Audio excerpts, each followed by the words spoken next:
नमस्कार, मी विजया वामन। जरांगे यांनी अंतरवाली सराटीमध्ये पुन्हा एकदा 6व्यांदा उपोषणाला सुरुवात केली।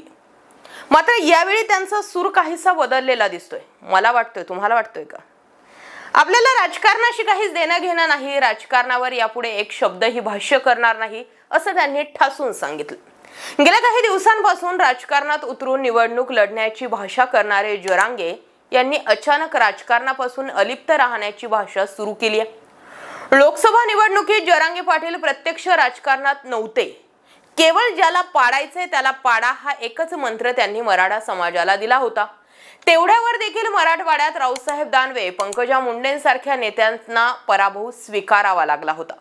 आता विधानसभेच्या तोंडावर मनोज जरांगे यांनी पुन्हा सुरू केलेलं उपोषण नेमकं कशा प्रकारे पुढे सरकणार, यावेळी सरकार जरांगे यांची मनधरणी करणार की आंदोलनाकडे दुर्लक्ष करणार, याबाबत अद्याप तरी प्रश्नचिन्ह आहे। दुर्लक्ष करण्याची डेअरिंग तशी ते करणार नाहीत म्हणा, परंतु उपमुख्यमंत्री फडणवीसांचे विश्वासू समजले जाणाऱ्या मंत्री गिरीश महाजन यांनी मात्र चौकटीत असतील त्या मागण्या मान्य होतील, बाकी होणार नाही असा गर्भित इशारा देत जरांगे यांच्या आंदोलनाबाबत सरकारची आत्ताच भूमिका जी आहे ती स्पष्ट करून टाकली। आता यामध्ये मुद्दा येतो तो म्हणजे सगळे सोयरे अधिसूचनेची अंमलबजावणी। हैदराबाद, सातारा आणि बॉम्बे गव्हर्नमेंटचे गॅझेट लागू करावे यासह मराठा आंदोलकांवरील आंदोलनादरम्यान दाखल झालेले गुन्हे मागे घ्यावेत या मागणीसाठी मंगळवारी मध्यरात्री 12 वाजल्यापासून मनोज जरांगे यांनी पुन्हा एकदा आमरण उपोषणाला सुरुवात केली आहे। उपमुख्यमंत्री देवेंद्र फडणवीस यांना ही संधी दिली असून पुन्हा मला दोष देऊ नका असं जरांगेंनी म्हटलंय। म्हणजे पुन्हा ट्रॅक फडणवीसांकडे आला। आरक्षण न दिल्यास गुडघे टेकायला लावू असा इशारा जरांगे यांनी सरकारला दिलाय। आजपासून मी राजकीय विषयावर बोलणार नाही, निवडणुकीशी आम्हाला देणं घेणं नाही, त्यामुळे राजकारणाचा एकही शब्द बोलणार नाही असं म्हणत त्यांनी सरकारवर गुगली टाकली। काही दिवसांपूर्वी जरांगे पाटील यांच्याकडून निवडणुकीची तयारी करण्यात येत होती। विधानसभेला उमेदवार उतरवणार सांगितले जात होते। विधानसभा मतदारसंघनिहाय उमेदवार ठरवण्यात येत होते। असं असताना आता अचानक जरांगे यांनी राजकारणापासून दूर राहण्याची भाषा करतात का? पवारांनी हात वर केले म्हणून तर नाही ना? जरांगे पाटील विधानसभेला उमेदवार उभे करणार की लोकसभेप्रमाणे पाडापाडी करणार हा प्रश्न कायम आहे। दुसरीकडे जरांगे पाटील यांच्या अंतरवाली सराटीतील यापूर्वीच्या आंदोलनामुळे महायुती सरकारची कोंडी झालेली होती। दरम्यान जरांगे यांच्या आंदोलनाचे लोण राज्यभरामध्ये पसरलेलं होतं। लोकसभा निवडणुकीत याचा फटका महायुतीला बसला होता। तो फटका आता काही झालं तरी त्यांना पुन्हा बसू घ्यायचा नाहीये। मराठा आमदारांनी महायुतीच्या उमेदवारांविरोधात कौल दिल्यानं अनेक जागांवर सत्ताधारी आघाडीचे उमेदवार पडले होते। यामध्ये पंकजा मुंडे आणि रावसाहेब दानवे यांच्यासारख्या मातब्बर उमेदवारांचा समावेश होता। मराठवाडा सुपडा साप जरांगेंनी केला होता। मध्यंतरी विधानसभा निवडणुकीत राज्यभरात 288 उमेदवार उभा करण्याची घोषणा केली होती। यानंतर आता जरांगे हे घोंगडी सभा घेऊन वातावरण तापवतात।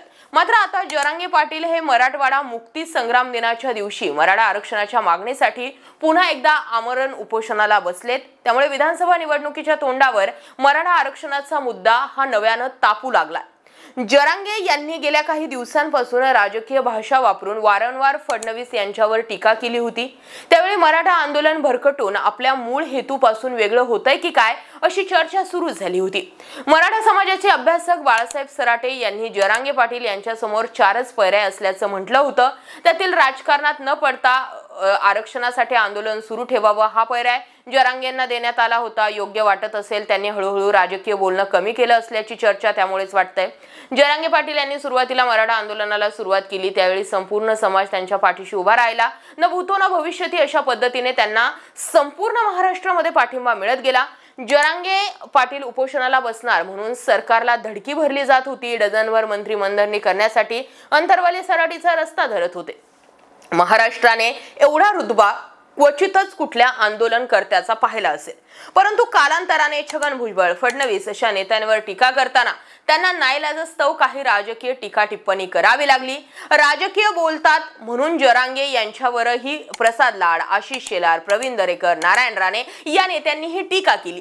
त्यामुळे जरांगे यांनी स्वतःची जी राजकारण पलीकडचा नेता ही इमेज तयार केली होती ती डॅमेज झाली, तिला आपोआपच धक्का पोहोचला। जरांगे यांना दाबण्यासाठी अन्य ठिकाणीही मराठा आंदोलनं उभी राहू लागली। या सर्व कारणांमुळे जरांगे पाटील आता पुन्हा एकदा पूर्णपणे मराठा आरक्षणाच्या मुद्द्यावर संपूर्ण लक्ष केंद्रित करताना दिसतात. असं जरी वाटत असलं तरी इथे कुठे ना कुठे पुन्हा एकदा शरद पवारांच्या स्ट्रॅटर्जीचा वास येऊ लागतो. मधल्या काळात जर तुम्हाला आठवत असेल तर आठवा, जरांगेंच्या आंदोलनामागे शरद पवारच आहे असं काहीसं नॅरेटिव्ह सेट झालं होतं. त्याला दाखलेही तसेच दिले गेले होते. जरांगे एकनाथ शिंदेंचं नाव घ्यायचे, कधी मधी अजित पवारांचं नाव घ्यायचे, फडणवीसांवरती तर नेहमीच तुटून पडायचे, ठाकरेंना सॉफ्ट कॉर्नर होता, काँग्रेसला सॉफ्ट कॉर्नर होता, पण शरद पवारांचं तर डायरेक्ट नावच घेत नव्हते. अनेकदा प्रश्न केला गेला, मराठा मुख्यमंत्री म्हणून शरद पवारांनी बराच कार्यकाळ जो आहे तो सांभाळलेला आहे, अनेक काळ ते सत्तेत आहेत, मराठा आरक्षणाच्या मुद्द्यावर तुम्ही पवारांना का नाही विचारत? आपसुकच महायुतीला डॅमेज करता म्हणजे महाविकास आघाडीला फायदा होणार आहे. तर जरांगे म्हणायचे आम्ही त्यांनाही बोलतोय वगैरे वगैरे असे काहीसे स्टेटमेंट द्यायचे.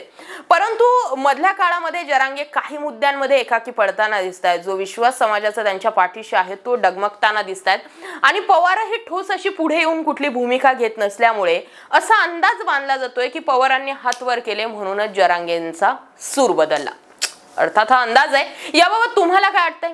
कमेंट सेक्शनला व्यक्त व्हा. अशाच माहितीपूर्ण व्हिडिओसाठी आपल्या चॅनल आवर्जून सबस्क्राईब करा. बाकी जय महाराष्ट्र.